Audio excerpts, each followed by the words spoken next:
이혁복 선생님, 전기수라는 직업은 요즘으로 치면 1인 미디어나 다름없으신데 정확히 선생님께서 어떤 일을 하셨는지 요즘 사람들이 알기 쉽게 설명해 주실 수 있나요?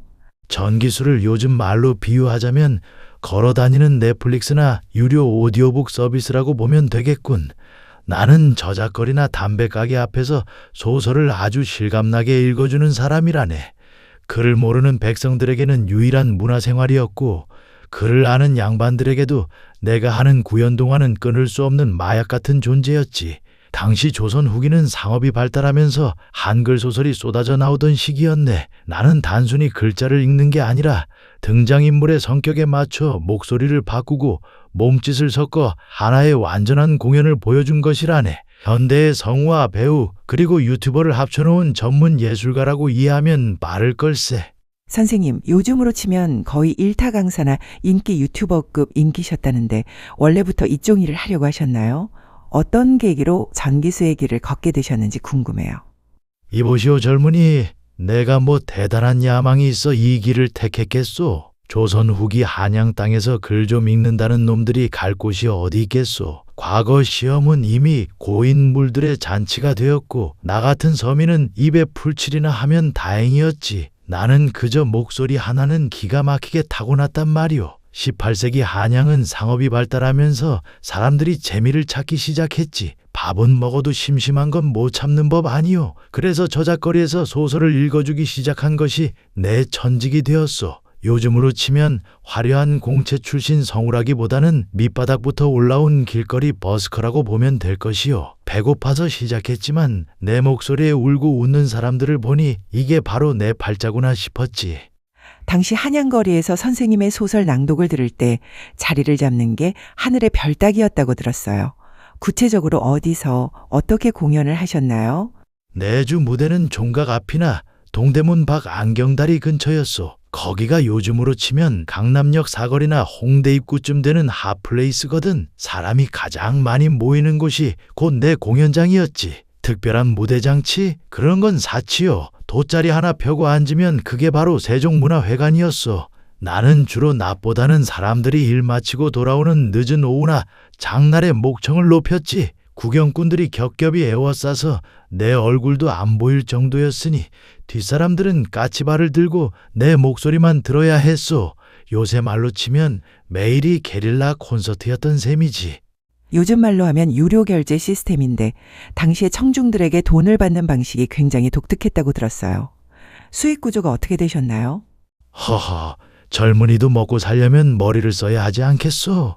나는 소설을 끝까지 다 읽고 돈을 달라고 구걸하지 않았소. 가장 긴박한 순간, 이를테면 주인공이 칼을 맞기 직전이나 연인들이 눈물로 헤어지려는 찰나에 딱 입을 다물었지. 이걸 요전법이라 하는데 사람을 불러 모아 돈을 부르는 요령이라는 뜻이요. 궁금해 죽겠다며 돈을 던지기 시작하는 거요. 이걸 요새는 유료 결제 유도라고 한다지. 나는 그걸로 엽전을 꽤 쏠쏠하게 챙겼소. 잘 버는 날에는 쌀 한 가마니 값도 거뜬했으니 요즘 연봉으로 환산하면 억대 연봉 강사 소리 들을만 했을 거요. 하지만 내 직업은 기본적으로 자영업자라 비 오는 날은 수입이 영원인 고달픈 프리랜서였다오. 선생님의 낭독이 얼마나 생생했으면 사람들이 현실과 소설을 구분 못했다는 소문이 있어요. 연기 전공이라도 하신 건가요? 비결이 뭐예요?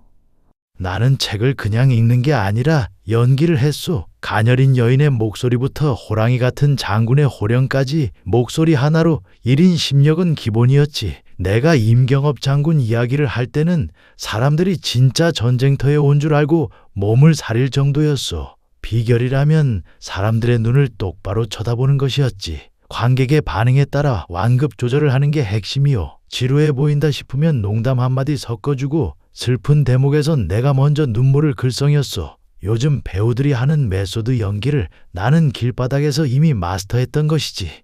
혹시 당시 소설 내용 중에 자극적인 가짜뉴스나 근거 없는 소문을 섞어 퍼뜨리셨나요? 요즘 시선으로 보면 사이버 레카 논란이 있을 법도 한데 말이죠.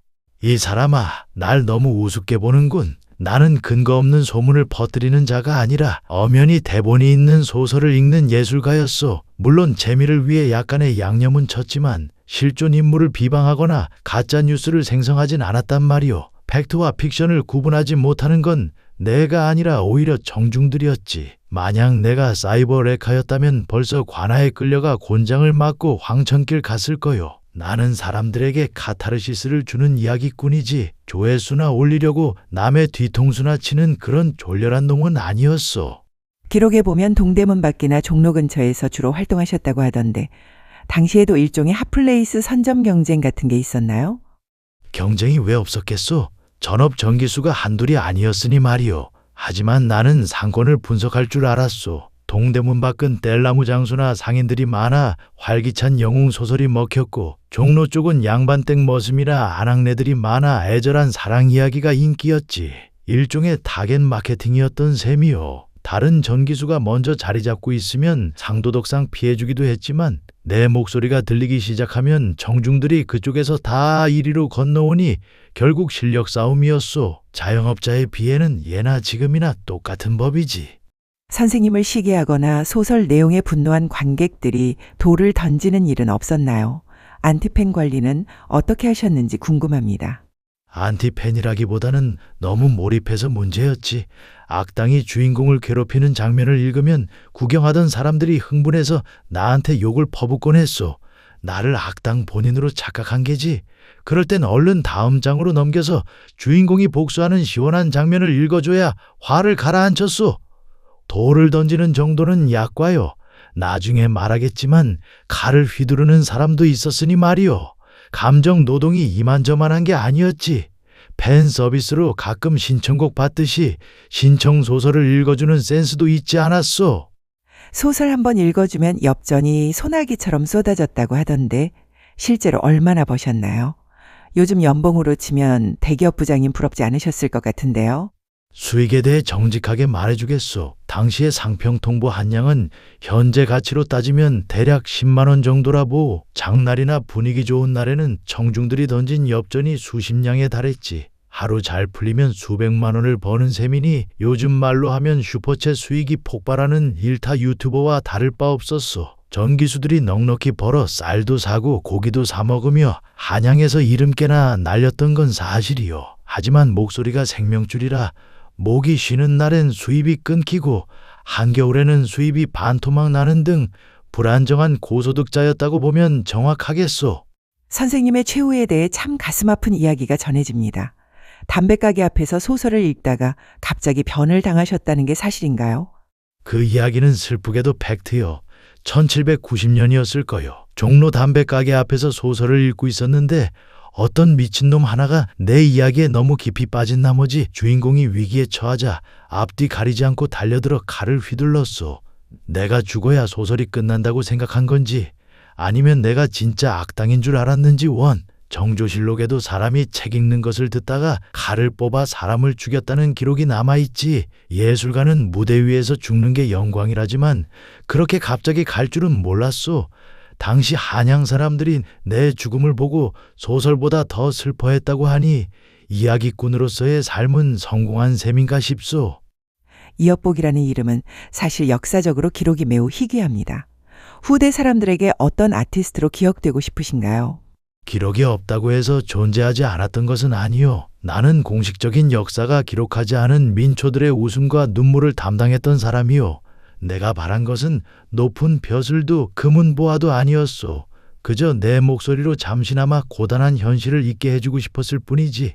요즘처럼 휴대폰 하나로 온갖 재미를 보는 세상에선 나 같은 사람이 필요 없을지 모르지만 사람과 사람이 눈을 맞추고 이야기를 나누는 그 따뜻한 온기만큼은 잊지 말았으면 좋겠소. 나는 조선의 가장 낮은 곳에서 가장 높은 소리를 냈던 이야기꾼 이업복이었다고 기억해주면 좋카오.